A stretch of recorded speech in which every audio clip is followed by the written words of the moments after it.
Hi అండి. నమస్తే. Welcome to Sai Annapurna kitchen. ఈరోజు మనం 31st నైట్ సెలబ్రేషన్ చేసుకోవడం కోసం పాయసం చేసుకున్నామండి.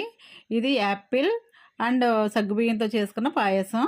ఇది ఎంతో టేస్టీగా ఉంటుందండి. ఇలా ఒకసారి మీరు కూడా ట్రై చేయండి. ఏ వెకేషన్కైనా సరే చాలా పర్ఫెక్ట్గా ఉంటుంది, చాలా టేస్టీగా ఉంటుంది. ఇలా ఒకసారి మీరు కూడా ట్రై చేయండి. ఇది ఎలా చేయాలో చూడండి. ముందుగా ఒక గిన్నెలో వాటర్ పోసుకొని సగ్గుబియ్యం నానబెట్టుకుందామండి. నేను పెద్ద సగ్గుబియ్యం తీసుకుంటున్నాను. కావాలంటే చిన్న సగ్గుబియ్యం కూడా తీసుకొని డైరెక్ట్గా వాడుకోవచ్చు. ఇవి నేను నానబెట్టుకొని ఇది ఉడికించుకుంటాను. 2 యాపిల్ని తొక్క చెక్కుకొని తురుముకుందాం. ఇలా మూకుడు పెట్టుకొని నెయ్యి వేసుకుందాం.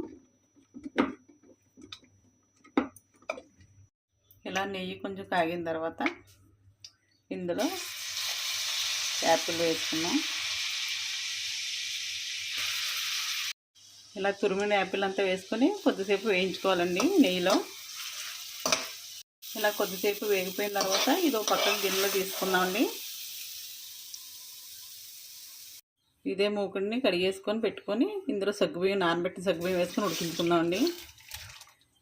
యాపిల్ వేయించాను కదా, అందుకు కడిగేసుకున్నాం. ఎందుకంటే యాపిల్ పులుపు ఉంటుంది కాబట్టి ఇరిగిపోతుంది.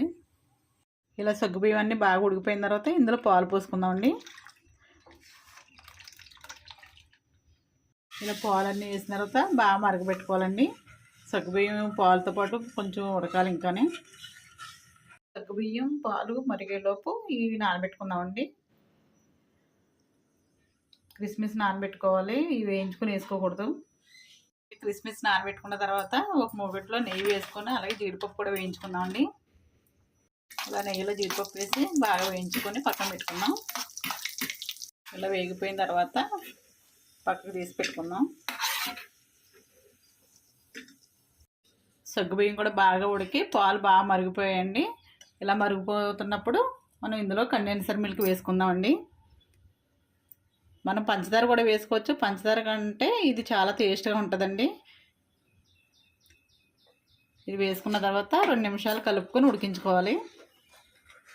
ఇలా కండెన్సర్ మిల్క్ కూడా ఇలాగ మరుగుతున్నప్పుడు ఇందులోనే ఆల్రెడీ వేయించుకున్న యాపిల్ కూడా వేసేసుకుందామండి. ఇది కూడా వేసేసుకొని ఒక 10 నిమిషాలు ఉడికించుకోవాలి. ఇలా మొత్తం అంతా ఉడికి దగ్గర పడిన తర్వాత ఇందులో వెనిలా ఎసెన్స్ వేసుకుందామండి. వెనిలా ఎసెన్స్ వేసుకోవడం వల్ల చాలా టేస్ట్గా ఉంటుందండి. ఇలా మొత్తం అంతా ఉడికిన తర్వాత స్టవ్ ఆఫ్ చేసుకుని వేరే బౌల్లో తీసుకుందాం. అప్పుడే తీసేసుకోవాలండి. మరీ చిక్కగా అయిపోతే అది బాగా గట్టిగా అయిపోతుంది.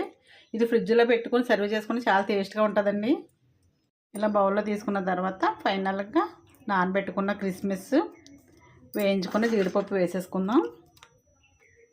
పైన నెయ్యి కూడా వేసేసుకుందాం అండి. ఓకే అండి, ఎంతో టేస్టీగా ఉండే యాపిల్ సగ్గుబియ్యంతో చేసుకున్న పాయసం రెడీ అయిపోయింది. ఈ వీడియో కనుక నచ్చినట్లయితే లైక్ చేయండి, షేర్ చేయండి, కామెంట్ చేయండి. మా ఛానల్ని సబ్స్క్రైబ్ చేయండి. Thank you.